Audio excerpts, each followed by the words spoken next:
Palabra al diputado Cristian Castillo. Sí, señor presidente, muchas gracias.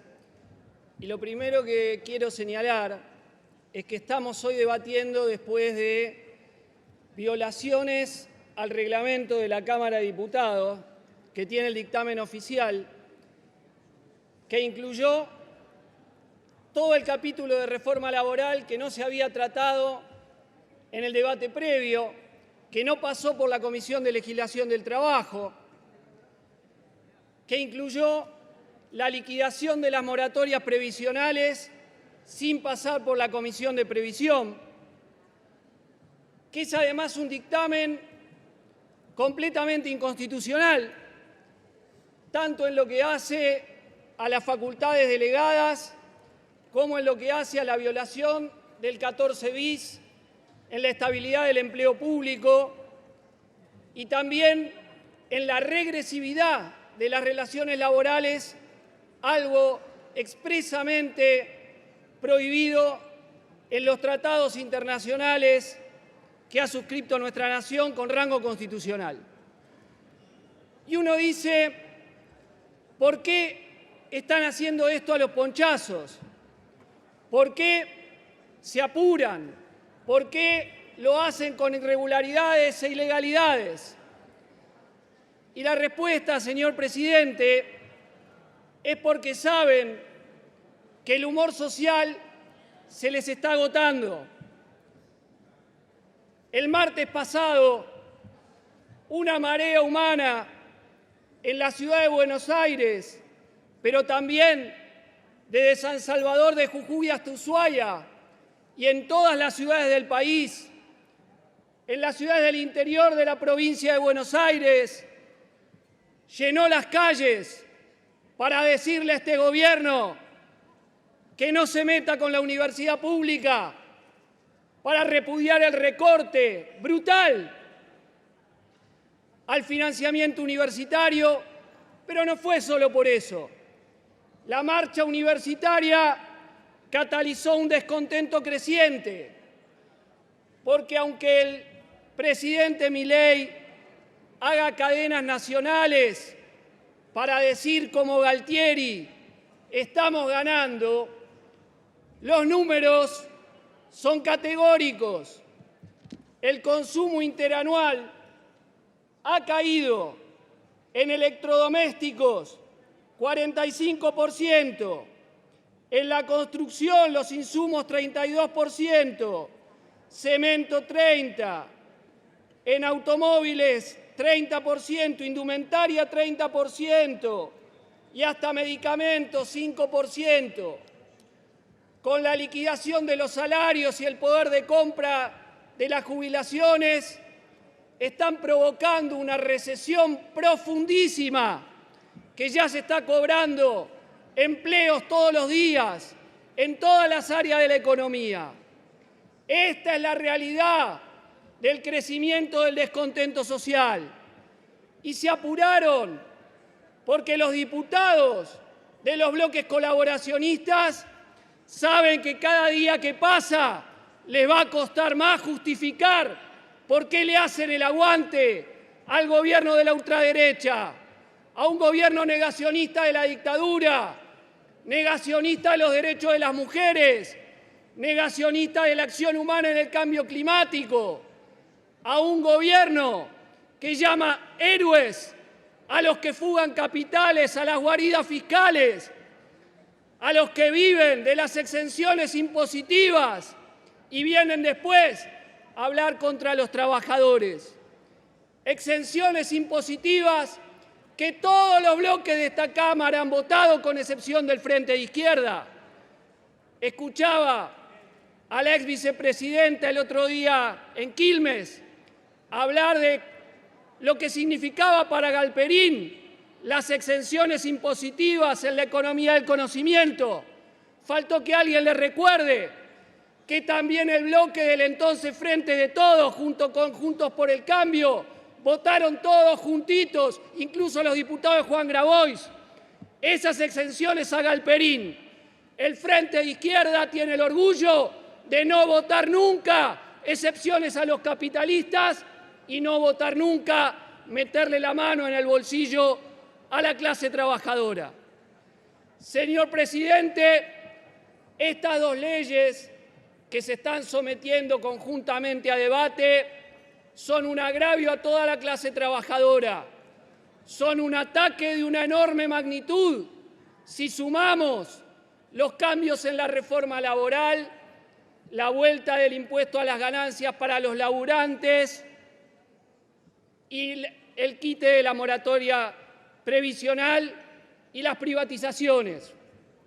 Estas leyes deberían haber sido enfrentadas hoy con un paro activo y millones de trabajadores en las calles. Hoy los aceiteros están dando un ejemplo y hay piquetes en Renova, en Vicentín y en otras empresas repudiando el tratamiento de la ley Bases. Y sepan todos los que la van a votar que lo que le pasó al diputado de Loredo el otro día, donde un chofer de colectivos, mientras hablaba en un canal de televisión, le decía, cara dura, da quórum para votar el financiamiento educativo, le va a pasar a todos los que voten estas leyes, porque no es gratis meterle la mano en el bolsillo a un laburante bancario, a un chofer de camiones, a un laburante de la UTA, a un metalúrgico, un metalmecánico. Se lo van a hacer saber a cada uno de los que vote estas leyes antipopulares y de entrega nacional. Y si me concentro primero en cada uno de los títulos de la nueva versión de la ley Ómnibus, que lleva el nombre de Bases, un poco insólitamente, porque si se tuviese que llamar Bases, es Bases para la Destrucción Nacional, base para la esclavización de las trabajadoras y trabajadores. Empecemos desde un comienzo. Inconstitucionalidad, facultades delegadas, que se liga con el artículo 2 y el artículo 3. Porque si uno se apega al texto constitucional, este Congreso no puede delegar la facultad de legislar. Y el diputado Pichetto ha querido transformar en una norma que esa violación constitucional hay que dársela a todos los gobiernos, pero no es así. Que la hayan violado gobiernos anteriores no quiere decir que a cada uno que suma puede atribuirse la capacidad de legislar. Pero en este caso es doblemente grave, porque ya sabemos cómo lo quiere emplear. Lo quiere emplear para votar DNU como el 70-2023, lo va a emplear para los tarifazos, lo va a emplear para echar laburantes del Estado, para cerrar empresas, para hacer negocio financiero, para endeudamiento. Todos los que voten la facultad delegada serán corresponsables de lo que haga Milei con esas facultades delegadas. Y a la diputada de la coalición cívica que habló antes, dijo que iba a votar contra las facultades delegadas, sin embargo, su bloque se niega a dar quórum para liquidar el DNU 70-2023, la facultad delegada más grande de todos, si ustedes me permiten la metáfora. ¿Cómo se puede decir que uno está en contra de las facultades delegadas y después mirar para otro lado cuando se está sentando un DNU que quiere aplicar más de 369 artículos por una facultad que se atribuye de rey el presidente? Segundo gran ítem que tiene esta ley de la ignominia nacional, la reforma del Estado. Liquidan la estabilidad del empleo público, se autoerigen en los que pueden disolver organismos públicos. Con la propia emergencia, la Agencia Nacional de Discapacidad pueden disolver. El CONICET lo pueden reducir a la nada.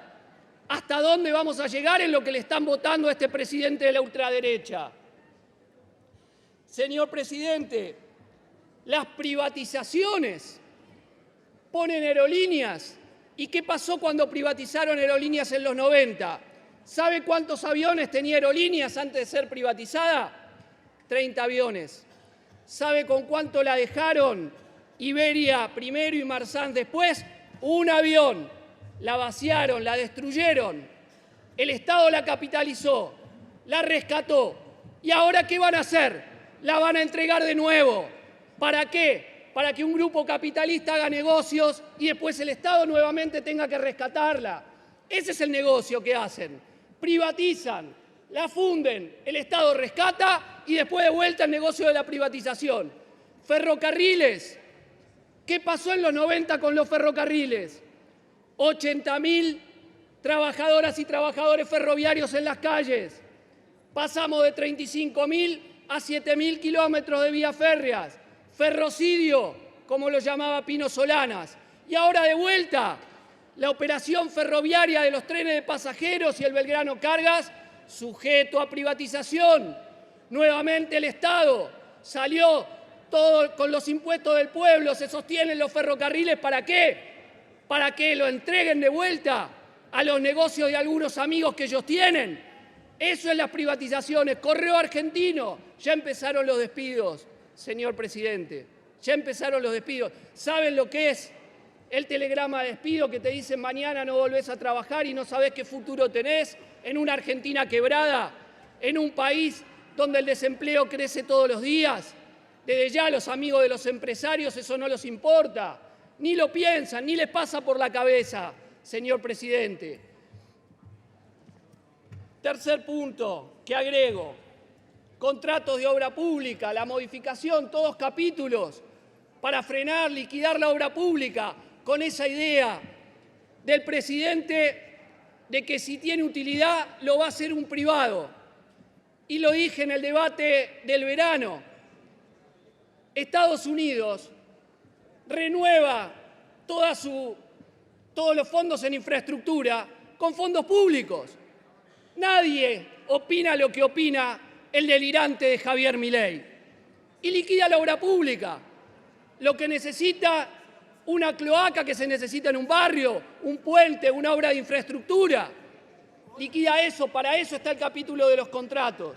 Liquidar la obra pública. Blanqueo laboral, que es un premio a los evasores. Reforma laboral, después lo va a desarrollar más mi compañera Miriam Bregman. Pero insisto, es un ataque en regla a las y los trabajadores. Solo quitar derechos. Solo digo un punto. Cualquier trabajador, cualquier trabajadora de menos de 5 laburantes en esa empresa deja de tener derechos. Se acabó el aguinaldo, se acabó las vacaciones pagas, se acabó la licencia por estudio, se acabó la licencia por enfermedad. Pasa a ser un colaborador.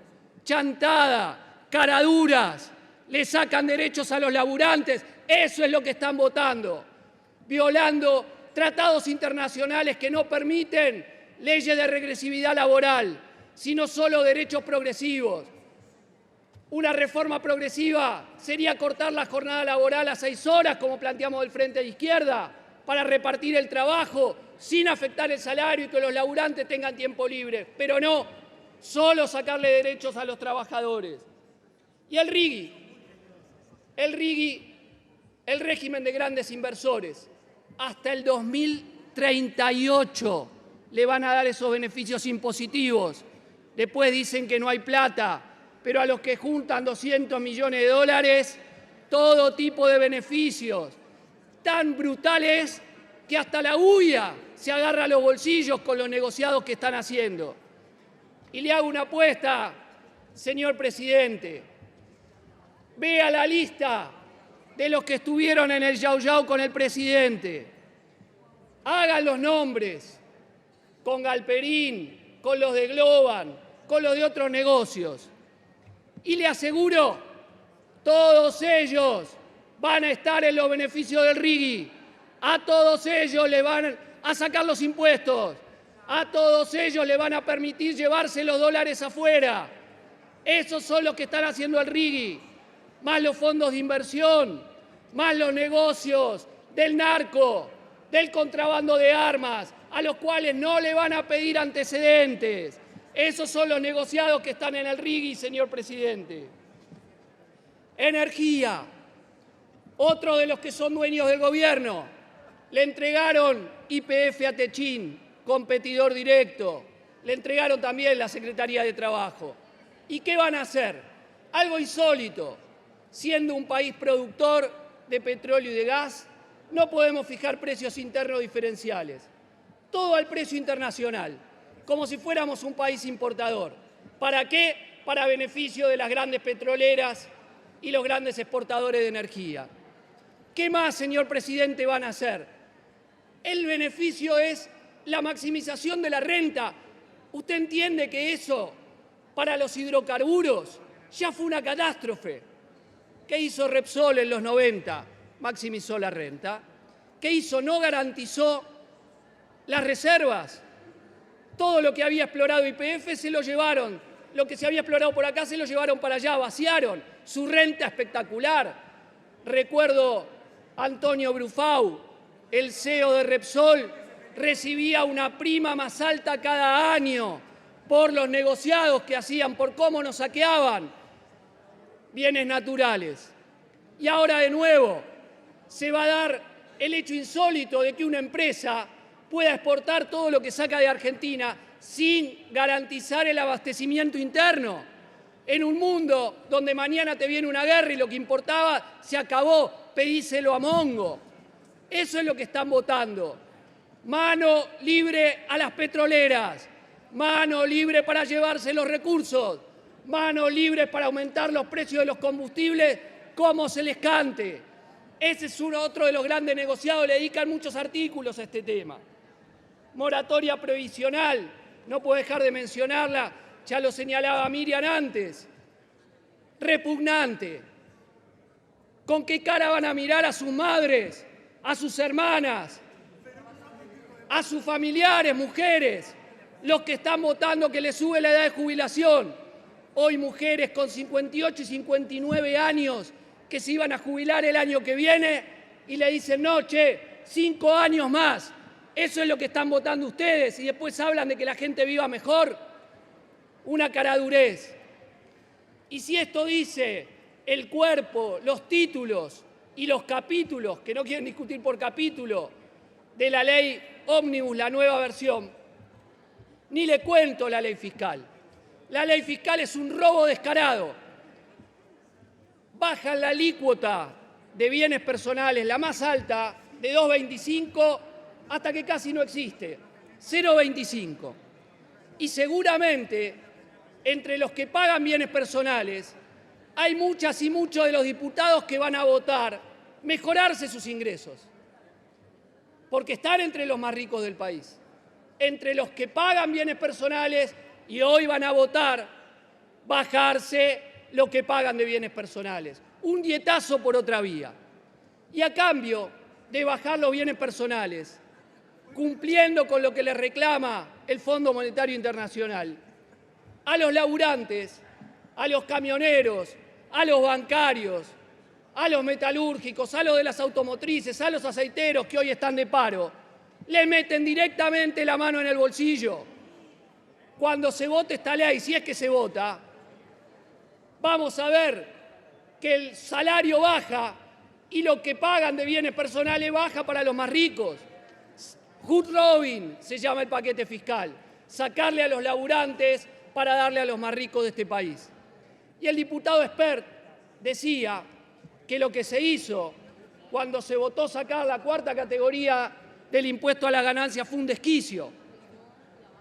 ¿Le habrá dicho al presidente Milei que cuando estaba en campaña, porque quería ganar los votos de los laburantes que pagaban injustamente la cuarta categoría del impuesto a las ganancias, él decía que era un robo? Ese desquicio Milei y Villarruel supuestamente lo votaron cuando hacían demagogia.